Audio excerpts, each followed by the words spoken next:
تنہائی کے 11 برس اور تحریر ہے رؤف کلاسرا کی۔ ایک دفعہ پھر گاؤں کا سفر درپیش تھا۔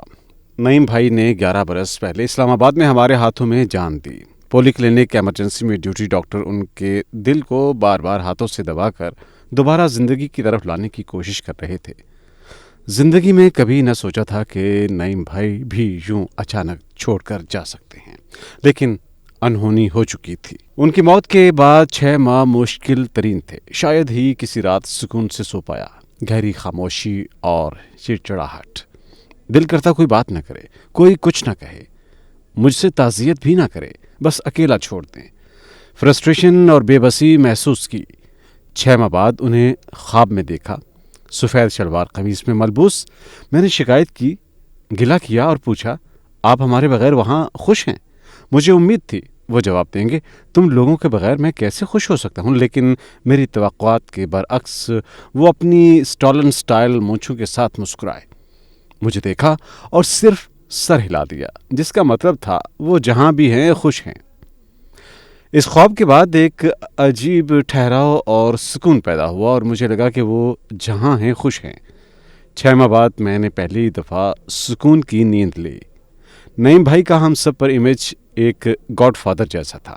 ان کے اندر جتنی محبت تھی اتنا مزاج میں جارحانہ پن بھی تھا۔ شاید میڈیکل کالج لائف کا اثر تھا جہاں وہ دا ایگلز کے پارٹی چیئرمین رہے۔ اسٹوڈنٹ لائف بہت دھواں دھار گزری۔ کئی دفعہ کالج سے نکالے گئے، گھر اماں کو پتہ نہ چلتا۔ سلیم بھائی ہی یہ معاملات چپکے سے ہینڈل کرتے۔ ایک دفعہ بابا کو بھی کالج پرنسپل نے بلایا۔ یقیناً بابا کے لیے تکلیف دہ صورتحال ہوگی کہ خاندان بلکہ شاید گاؤں کا پہلا لڑکا ڈاکٹر بننے گیا تھا اور وہ ڈاکٹر کی بجائے اسٹوڈنٹ لیڈر بن کر لڑائیوں جھگڑوں میں پڑ گیا تھا۔ میں نے خود دیکھا ہے کہ ایک ڈاکٹر بنانے کے لیے پورا خاندان کیسے قربانیاں دیتا ہے۔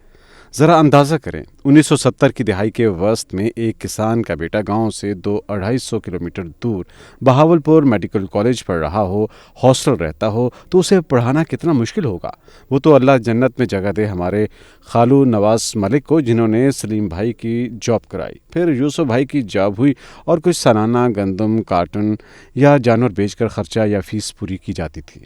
نعیم بھائی کی زندگی پر پورا ناول لکھا جا سکتا تھا۔ بہاولپور میں جب پہلی دفعہ گیا تو کوئی انہیں ڈاکٹر نعیم کے نام سے نہیں جانتا تھا، سب ڈاکٹر کلاسرا کہتے تھے۔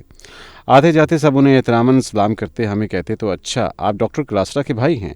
ان کی آنکھوں میں کچھ ڈر تو کچھ احترام جھلک رہا ہوتا۔ پہلے تو بڑا اچھا لگتا تھا کہ بڑے بھائی کا بڑا نام ہے۔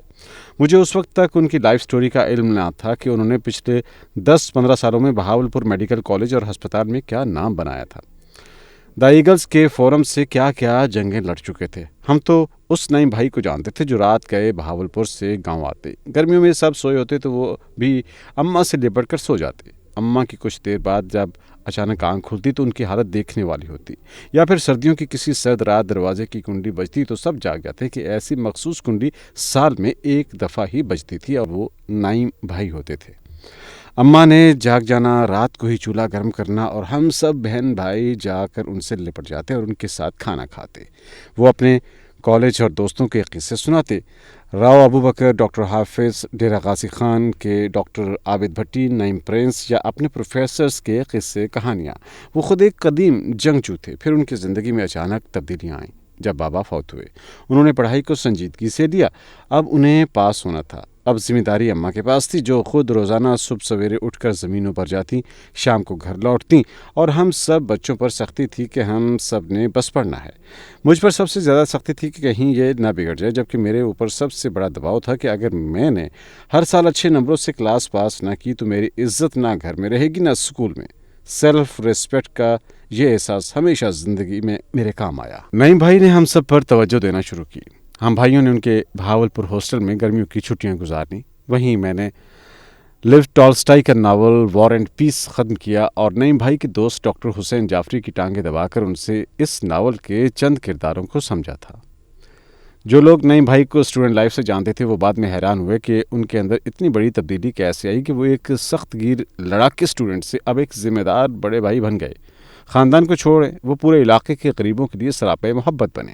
گاؤں یا علاقے کا کوئی بندہ ہوتا، اسے کرایہ جیب سے دے کر بہاولپور بلاتے، اپنے گھر رکھتے، آنکھوں کا آپریشن کرتے، واپسی کا کرایہ بھی دیتے۔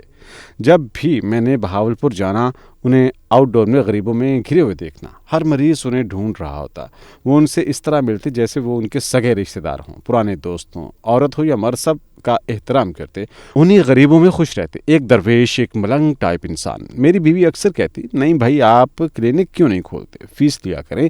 وہ ہنس کر کہتے، ان غریبوں سے فیسیں لوں، ہاتھ پھیلاؤں کہ اس پر 100-200 روپیہ رکھتے جاؤ؟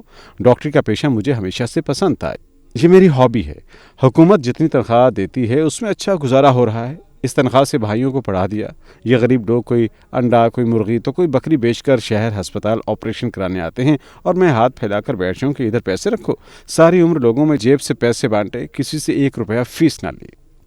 شادی کے بعد سردیوں کے موسم میں عید پر گاؤں میں اکٹھے تھے۔ کچھ دیر بعد میری بیوی کچھ پریشان کمرے میں آئی، بولی یہ نعیم بھائی کیسے بندے ہیں؟ اماں کی چھوٹی سی کوٹھی میں اس وقت پورا گاؤں اکٹھا ہے، سگریٹ اور حکے کا دھواں ہے، گاؤں کے لوگ، کمہار، نائی، میراثی، کٹانے سب جمع ہیں، گپیں لگ رہی ہیں۔ میں نے کہا محترمہ یہ ہم بچپن سے دیکھتے آئے ہیں، وہ انہی لوگوں میں خوش رہتے ہیں۔ یہ اکبر بادشاہ کا دربار ہے جہاں سب برابر ہیں، کوئی قوم نسل نہیں، کوئی چھوٹا بڑا نہیں۔ نعیم بھائی کو بھاشن مت دینا کہ وہ ایسا کیوں کرتے ہیں، بس وہ ایسے ہی ہیں۔ نعیم بھائی کی وفات کے بعد ایک دن گاؤں گیا تو غریب کٹانوں کی بستی سے ایک لڑکی ملنے آئی، ہاتھوں میں دیسی مرغی تھی۔ کہنے لگی سنا ہے تم ڈاکٹر کے بھائی ہو؟ اس نے میرے 2 نابینا بھائیوں کی آنکھیں بہاولپور لے جا کر آپریشن سے ٹھیک کی تھی۔ میرے دونوں بھائیوں اور اماں ابا کو ایک ماہ اپنے گھر رکھا تھا، انہیں آنے جانے کا کرایہ بھی دیا تھا۔ میرے بھائیوں کو آنکھیں دی، وہ دونوں اب دنیا کو دیکھ سکتے ہیں۔ وہ جب گاؤں آتے تھے تو ہم انہیں گھر بلا کر دیسی مرغی کھلاتے تھے۔ ہمارا ڈاکدار تو نہیں رہا، اب تم کھایا کرو۔ بابا اماں نے مرغی بھیجی ہے کہ جا کر اس کے بھائی کو دے آؤ۔ تم تو ہمارے گھر نہیں آؤ گے کہ ہم غریب لوگ ہیں، تم گھر کھا لو، ہمیں لگے گا ڈاکدار نے کھا لی۔ اس نے ہاتھوں میں پکڑی مرغی کو وہیں زمین پر چھوڑا، واپس مڑی، اپنے دوپٹے کے پلو سے آنکھیں پونچھیں اور حویلی کا دروازہ عبور کر گئی۔ ہماری تنہائی کا 12واں سال شروع ہو گیا تھا۔